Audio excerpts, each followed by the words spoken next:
Blowing stuff up and hitting the authority where it hurts. That's my game.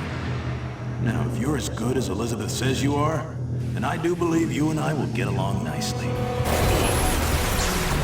With Rage, we've blown out the experience. We have a much larger world. We have very unique environments. We have various gameplay experiences. Rage is more than just a first-person game. It's a complete experience.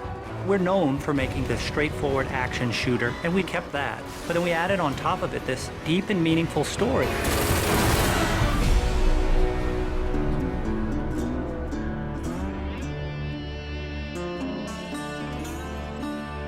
So the story of Rage. We had the setting, we knew we wanted to have it on Earth, then we had to decide how we would destroy the planet. And we actually found that there's a real asteroid, which is called Apophis, which will pass by the planet around 2036. So in the fictional world of Rage, when the governments of the world discovered that Apophis would hit us and destroy most of civilization, they initiated a program called the Eden Project. So the game starts out where you are an Ark survivor. You are one of those people buried in 2036. Your Ark emerges from the ground 100 years later. Unfortunately, you're the only one that survives in your Ark. So when you step out, you are alone. And it's this post-apocalyptic world that you rise up in, and it's this twisted version of the reality you used to know, and you really don't know what to expect. Current position unknown. There's mutants and there's bandits, you know, and there's groups of settlers trying to survive. You people are only trouble.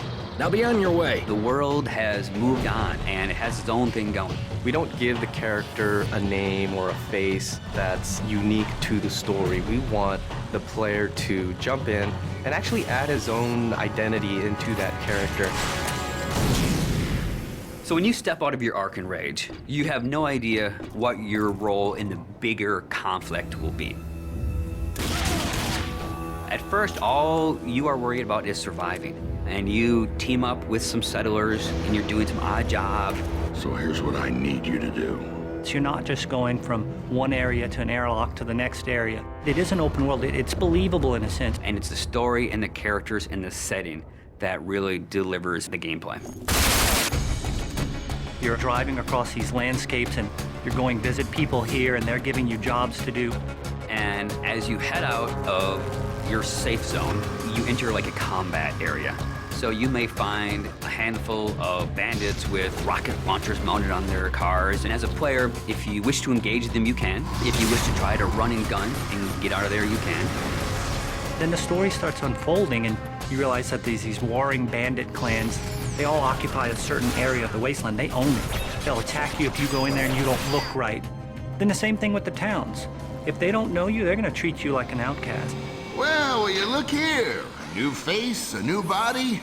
Oh, I am so glad I got out of bed this morning. You start learning about these crazy mutants who they don't even like each other, much less you, much less the bandits.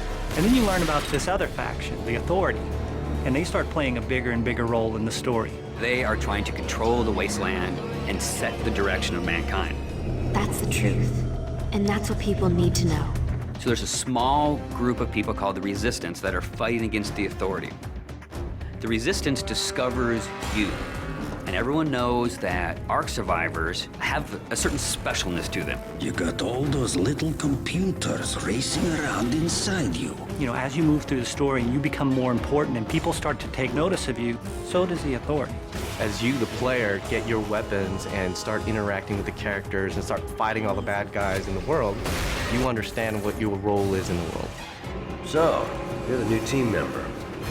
The story in a game really gives meaning to the action. It creates the setting that all the gameplay exists on.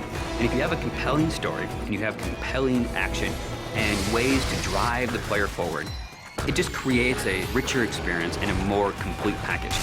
But it's always about, again, something new around every corner, and you really have to stay on your toes in the wasteland.